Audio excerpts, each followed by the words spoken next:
ஓம் Sairam. கபர்டே diary. தொல்லைகளை தாங்குபவர். 18/12/1911.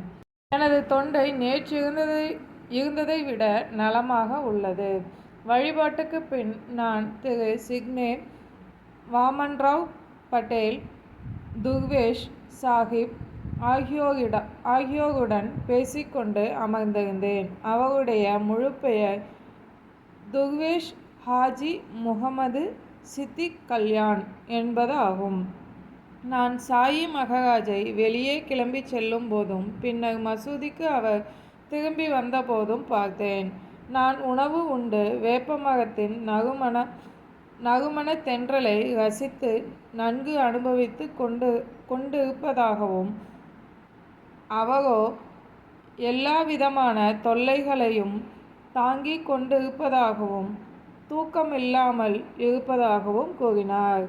அவர் மிகவும் இனிமையான உளப்பாங்கில் இருந்தார். பலர் வழிபட வந்தனர். எனது மனைவி வந்தாள்.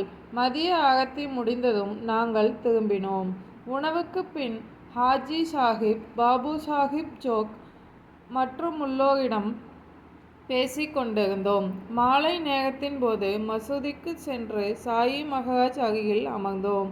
ஆயினும் இரவு நெருங்கிக் கொண்டிருந்ததால் அதிகமான நேரம் கிடைக்கவில்லை.